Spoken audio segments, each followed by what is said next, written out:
សូមស្វាគមន៍មកកាន់ Channel សហគមន៍ឆ្នោតរបស់ Admin ថ្ងៃនេះ Admin មានលេខតម្រុយល្អៗរបស់ឆ្នោតយួនសម្រាប់ចែកជូនពុកម៉ែបងប្អូននៅថ្ងៃទី22 ខែ 11 ឆ្នាំ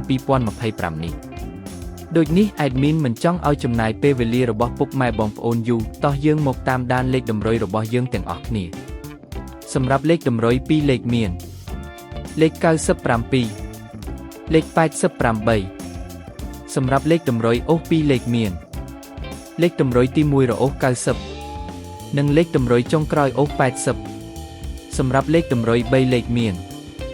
816គុណនិង275គុណសម្រាប់លេខតម្រុយថ្ងៃនេះ Admin សូមជូនពរឲ្យពុកម៉ែបងប្អូនជួបតែសំណាងល្អទាំងអស់គ្នាហេងមានលាភមានជ័យជាចុងក្រោយសូមកុំភ្លេចជួយចុច Subscribe និង Comment ហើយដាក់សញ្ញារូបកណ្ដឹងដើម្បីជួយផ្ដល់កម្លាំងចិត្តមកកាន់ Admin ជាពិសេសងាយស្រួលតាមដានវីដេអូថ្មីនិងលេខតម្រុយល្អៗជាប្រចាំថ្ងៃជាមួយ Admin សូមគោរពលាពុកម៉ែបងប្អូនពីខ្ញុំបាទសហគមន៍ឆ្នោតសំណាងល្អទាំងអស់គ្នាសូមអរគុណ